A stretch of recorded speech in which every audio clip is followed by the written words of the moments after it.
시청자 여러분 안녕하십니까? 헬로티비 뉴스 시작합니다. 자, 요즘 동네에서 아기 울음소리 듣기가 참 어려워졌습니다. 먹고 살기가 힘들다 보니까 결혼도 미루고 또 출산도 기피하는 경우가 많아진 것 같은데요. 갈수록 심각해지는 이런 저출산 문제 때문에 정부가 첫 만남 이용권이라는 걸 내놨습니다.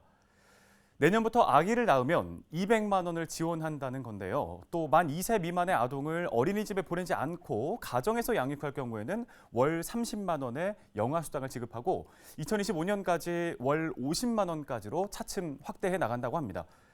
이 출산과 육아지원금을 대폭 늘려서 출산을 유도하겠다는 건데 이 청년들의 극심한 취업난 또 집값 폭등 문제 해결 없이 이런 출산 장려금만으로 과연 큰 효과를 기대할 수 있을지는 의문입니다. 헬로티비 뉴스 시작하겠습니다.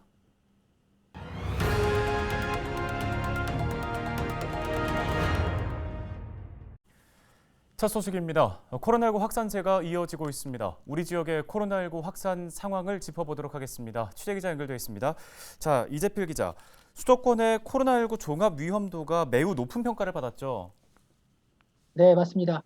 중앙방역대책본부가 13일 브리핑을 통해 밝혔는데요. 수도권을 포함한 전국의 코로나19 종합 위험도가 매우 높음이었습니다. 특히 수도권의 경우 의료 대응 역량 한계를 이미 초과했다고도 덧붙였습니다. 우리 지역 상황을 살펴보면요. 13일 0시 기준 인천 지역 코로나19 확진자 수는 전날 대비 390명 증가했습니다. 코로나19 사망자도 5명 늘었는데요. 사망자 중 1명은 사망 상태로 병원 응급실에 도착했는데 사망 후 확진 판정을 받았습니다. 13일 10시 기준 경기 지역에서는 1,367명의 코로나19 신규 확진자가 발생했는데요. 부천 지역의 신규 확진자 수는 102명, 김포 지역의 신규 확진자 수는 55명입니다. 네, 수도권의 의료 대응 역량이 한계를 초과했다는 얘기가 나오고 있는 상황에서 지금 인천에서는 오미크론을 비롯해서 집단 감염도 계속해서 이어지고 있는 거죠.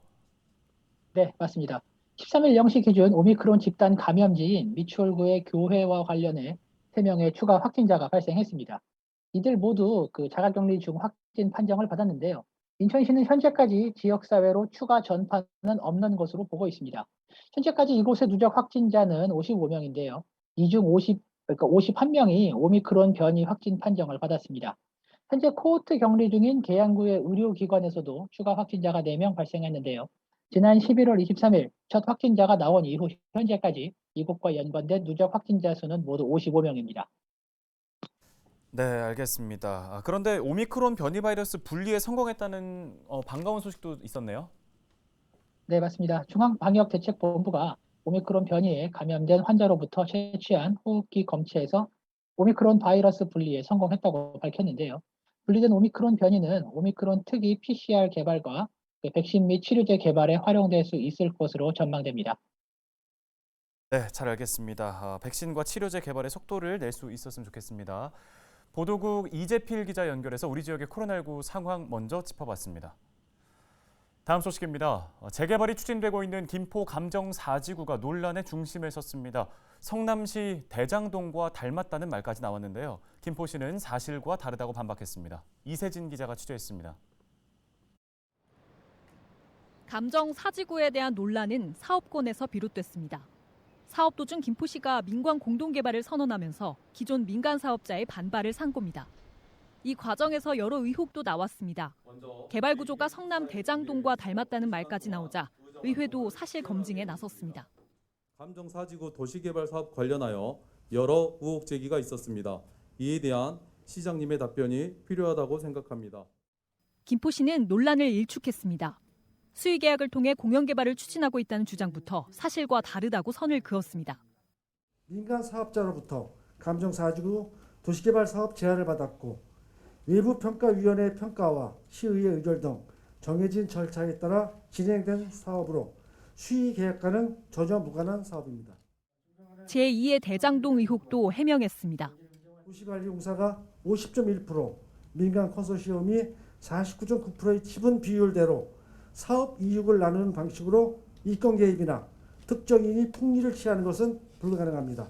성남의 대장지구와 같이 확정 이익을 선배당하는 방식과는 전혀 다른 이번 개발을 위해 민간 컨소시엄과 함께 설립한 감정 4지구 도시개발 대표를 김포도시공사 본부장이 겸직하고 있는 것에 대해서는 유착이 아니라 공익을 위해 필요한 조치였다고 설명했습니다.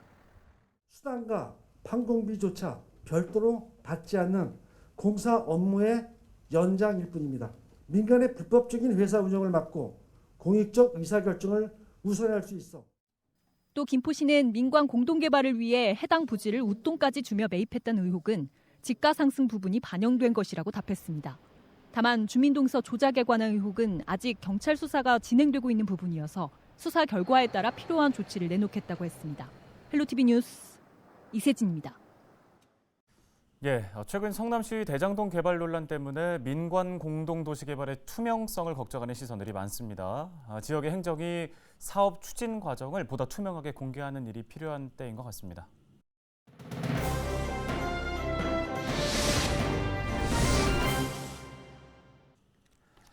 네, 이어서 키워드 뉴스 살펴보겠습니다. 오늘 첫 키워드는 이웃 살해입니다. 부천에서 조현병을 앓고 있던 한 20대 남성이 이웃에 사는 노부부를 때려 남편이 숨지는 사건이 발생했습니다. 이 남성은 지난 12일 새벽 5시 50분쯤 부천 소사본동의 한 3층짜리 다세대 주택에서 건물주이자 윗집에 살던 70대 부부를 수차례 둔기로 폭행해 남편 B씨를 살해하고 아내 C씨를 다치게 한 혐의를 받고 있습니다. 아내 C씨는 머리 등을 크게 다쳐 의식을 찾지 못한 채 병원에서 치료를 받고 있습니다. 경찰은 정신질환을 앓고 있던 A씨가 평소 소란을 피운다는 이유로 이웃들에게 주의를 받자 앙심을 품고 범행을 저지른 것으로 보고 살인과 살인 미수 혐의로 13일 구속영장을 신청했습니다. 다음 키워드는 일상회복지원금입니다. 인천시가 코로나19로 어려움을 겪고 있는 시민들의 일상회복을 위해 1인당 10만 원의 지원금 지급을 결정했죠. 오는 20일부터 일상회복지원금 신청이 시작된다는 소식인데요. 신청 기간은 오는 20일부터 1월 31일까지입니다. 첫째 주에 한해서는 출생연도 끝자리에 따른 요일제 신청을 적용합니다. 20일에는 출생연도 끝자리가 1과 6인 시민들이, 21일에는 출생연도 끝자리가 2와 7인 시민들이 신청하는 시기인데요. 자세한 사항은 인천시 홈페이지와 인천 이음 앱에서 확인하시기 바랍니다. 자, 다음 키워드는 수목보호대입니다. 겨울철 가로수의 동해를 막거나 해충을 모아서 한 번에 없애는 역할을 하는 게 수목보호대인데요. 자, 이렇게 눈을 즐겁게 하는 보호대도 등장했습니다. 김포시청 주변 가로수에 설치된 건데요. 크리스마스 분위기가 물씬 풍기죠. 김포시는 겨우내 보호대 안에 모인 해충을 포집해 처리할 예정입니다. 또 이와 동시에 코로나19로 지친 시민들에게는 따뜻한 볼거리도 선사하겠다고 하네요.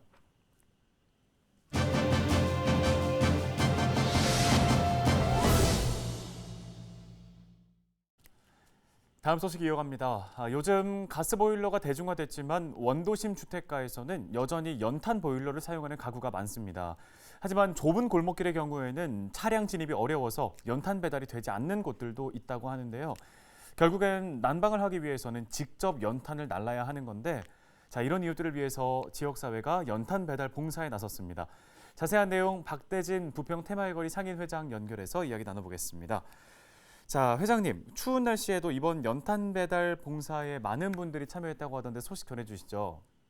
저희 테마의거리 상인회 봉사단에서 취약계층하고 생활보호 대상자, 노약자, 장애인 등 한 19년서부터 진행한 사랑의 연탄 봉사예요. 근데 이번에 여러 협력단체가 많이 도움을 주셨고요. 그래서 뭐 한걸음 봉사단, 여기 곰돌이 봉사단, 여기 협력단체 많은 데가 도움을 주셔서 연탄 후원과 봉사 참여를 받아서 인천 시내에 연탄이 필요한 곳에 저희가 직접 찾아가서 후원도 하고 봉사도 하고 있는 연탄 봉사입니다. 이번에는 저희가 2,500장을 배달했습니다. 근데 연탄은행에서 이제 협찬을 받아서 저희가 이제 후원을 받은 금액으로 사가지고 지금 올해는 뭐 급격히 떨어져서 후원자들이 뭐 TV 뉴스에 보니까 60% 이상이 떨어졌다고 그래서 저희가 더 힘을 모아서 더 사랑의 연탄을 배달하고 후원을 한 겁니다. 네. 지난해와 올해 2년 동안 또 코로나19 때문에 자영업자들도 많이 힘든 시간을 보냈는데 이런 힘든 상황에서도 선뜻 봉사에 나선 건 무엇 때문이었을까요?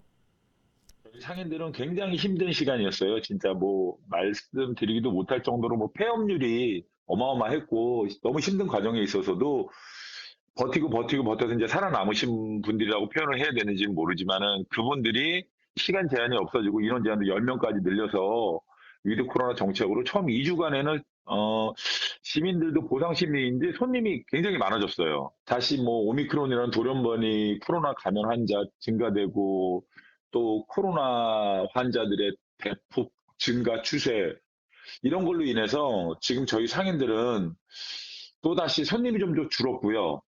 그리고 지금 다시 상인들이 많이 불안한 마음이지만 그래도 그 와중에도 저희 연탄봉사는 꾸준히 해왔기 때문에 뭐 임원진들한테 뭐 말씀드리지만 어느 정도 할당량을 줘서 얼마씩을 꼭 받아와라 뭐 이런 식으로 해서 하고 또 협찬사들한테 많은 좀 도움을 받고자 여러 사람들한테 연락을 해서 상인들하고 협력단체 하나둘씩 힘을 모아서 만 원의 행복서부터 후원금을 모으고 저희 임원진들 지인들한테 부탁해서 이렇게 돈을 모아서 연탄을 이렇게 구매해서 후원과 봉사를 하게 된 것입니다. 네, 이번에 연탄 배달 봉사 외에도 또 상인회에서 여러 봉사 활동들을 이어오고 있다고 알고 있습니다. 어떤 것들이 있었을까요? 저희가 부평보건소에서 방역 물품하고 방역 용품을 지원을 받아가지고 저희가 자체 방역을 벌써 저희가 거의 한 6개월 이상을 하고 있고요. 그것도 매주 하고 있습니다. 매주. 각 지역사회에 있는 어려운 뭐 소외계층 장애인 여러 가지를 저희가 이제 도와주고 있는데 그중에 대표적인 게 부평 역전에서 사랑의 빨간 밥차라고 그게 벌써 한 몇 년 된 건데 제가 지금 7년째 거기서 그 빨간 밥차 도시락 나눔 봉사를 저희 상인회에서 우리 총무님하고 부회장하고 같이 7년째 하고 있고요.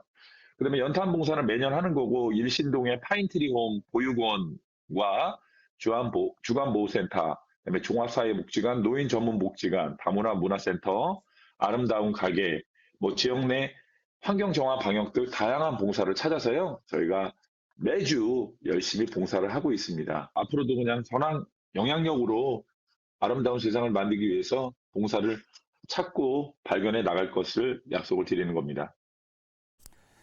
네, 오늘 관련 도움 말씀 잘 들었습니다. 여기까지 듣겠습니다. 지금까지 부평 테마의 거리 상인회 박대진 상인회장이었습니다.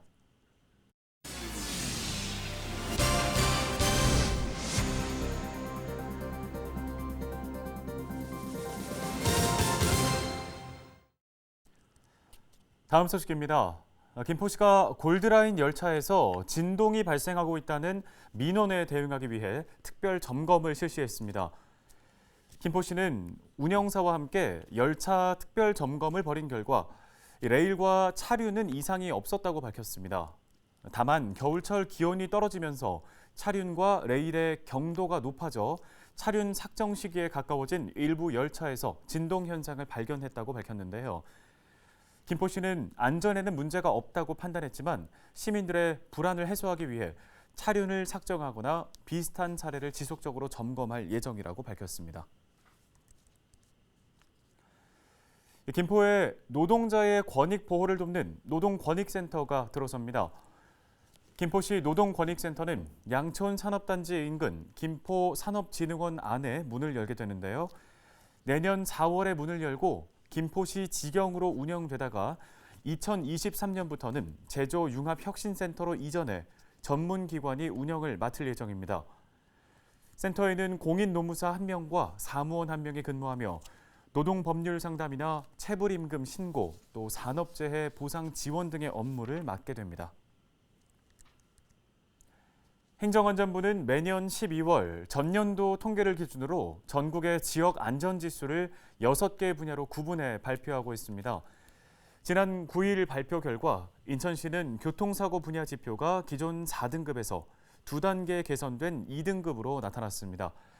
반면에 자살 분야의 지표는 기존 3등급에서 한 단계 떨어진 4등급으로 하락했습니다. 화재와 생활안전, 감염병 지표는 4등급을, 범죄는 3등급을 기록하면서 전년도와 동일한 수준을 유지한 것으로 파악됐습니다. 안전지수 등급은 1에서 5등급으로 나뉘게 되며 1등급일수록 안전함을 의미합니다. 오늘 저희가 준비한 소식은 여기까지입니다. 시청해주신 여러분 고맙습니다.